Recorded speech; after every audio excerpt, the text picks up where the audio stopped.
चीन नहीं आ रहा अपनी हरकतों से बाज। अरुणाचल प्रदेश के संवेदनशील इलाके में बढ़ाई पीएलए की गश्त। भारत और चीन के बीच सीमा पर गतिरोध बरकरार है। पिछले साल लद्दाख की गलवान घाटी में हुई एक हिंसक झड़प में कई भारतीय और चीनी सैनिकों की मौत होने की खबर आई थी।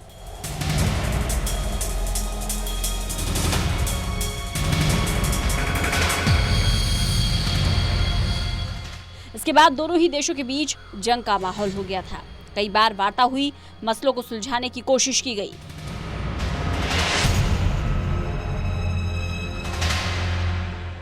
भारत एक ओर जहां सीमा विवाद सुलझाने की कोशिश में लगा है, वहीं चीन अपनी नापाक हरकतों को अंजाम देने में लगा हुआ है और गतिरोध बढ़ता जा रहा है।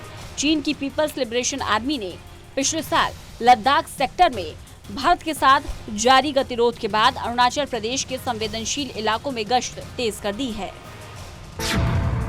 दोगुने से ज्यादा हुई पीएलए की गश्त।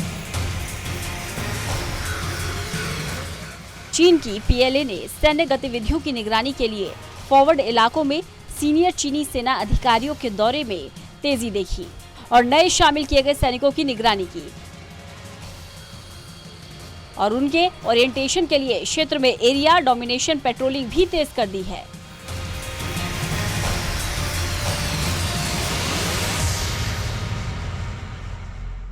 इसमें कोई संदेह नहीं कि चीन की कथनी और करनी में हमेशा से अंतर रहा है। चीन की पीपल्स लिबरेशन आर्मी ने पिछले साल लद्दाख सेक्टर में भारत के साथ जारी गतिरोध के बाद अरुणाचल प्रदेश में संवेदनशील इलाकों में गश्त तेज कर दी। साथ ही नए शामिल किए गए सैनिकों की निगरानी के लिए क्षेत्र के वर्चस्व वाले गश्त तेज कर दिए। सैन्य गतिविधियों की निगरानी के लिए वरिष्ठ पीएलए अधिकारी लगातार दौरा कर रहे हैं।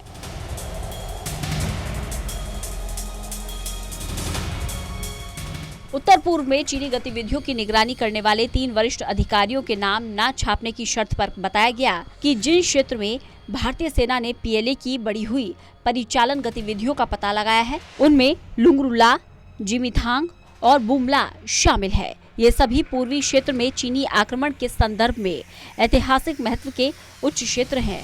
हालांकि चीन की किसी भी हिमाकत का जवाब देने और उससे निपटने के लिए भारत की तैयारी को बढ़ावा देने के लिए काउंटर उपाय किए गए हैं। लुंगरुला सेक्टर में नवीनतम घटनाओं के संक्षेप में प्रस्तुत करने के लिए भारतीय सेना की ओर से तैयार एक गतिविधि मैट्रिक्स में दिखाई गई है कि पीएलए ने जनवरी 2020 से अक्टूबर 2021 तक क्षेत्र में 90 गश्त की, जबकि जनवरी 2018 से दिसंबर 2019 तक ये आंकड़ा 40 था। चीनी सेना की गश्त की संख्या दोगुने से ज्यादा है, जिसके लिए सेना द्वारा करंट ऑपरेशनल सिचुएशन को जिम्मेदार ठहराया गया। बता दें कि एक अंग्रेजी अखबार ने गतिविधि मैट्रिक्स की समीक्षा की है। क्षेत्र में तैनात अधिकारियों के अनुसार अरुणाचल प्रदेश सेक्टर में एलएसी के साथ दोनों ओर लंबी दूरी की गश्त की अवधि 1 सप्ताह से 4 सप्ताह तक हो सकती है। गतिविधि मैट्रिक्स शो के आंकड़ों से पता चलता है कि पूर्वी लद्दाख में गतिरोध के बाद से वर्चस्व वाले इलाकों में चीनी सेना की गश्ती बढ़ गई है। साल 2018 और 2019 के दौरान जहां गश्ती की संख्या 10 थी, वहीं 2020-21 में 35 हो गई। एक सीनियर अधिकारी ने कहा कि सैनिकों ने खाली और दूर दराज के इलाकों में एक सामान्य गश्ती की ताकि ये सुनिश्चित किया जा सके कि विरोधी द्वारा कोई अतिक्रमण नहीं किया गया है। इसमें भौतिक उपस्थिति से क्षेत्र को चिन्हित करना शामिल होता है, जबकि एरिया डोमिनेशन पेट्रोलिंग यानी कि क्षेत्र वर्चस्व गश्ती इलाके पर नियंत्रण और दुश्मन द्वारा किसी भी गतिविधि को दबाने का उद्देश्य से होता है। चीन को ताकत दिखाने के लिए तैयार है भारतीय सेना।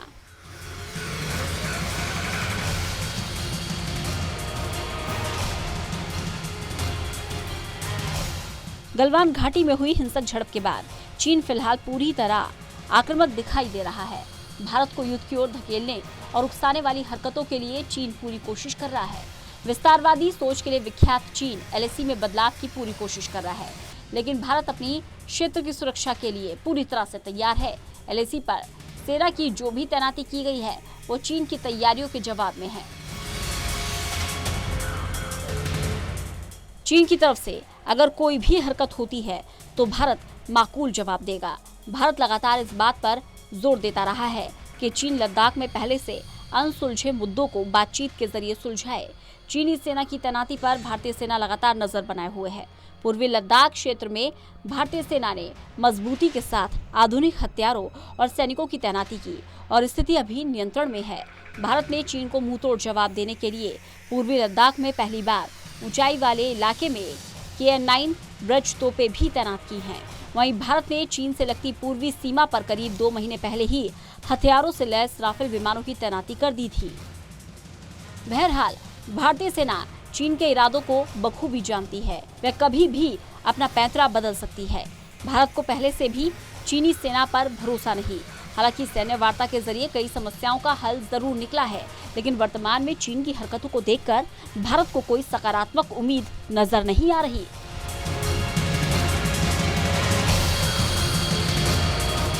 Special desk, total news.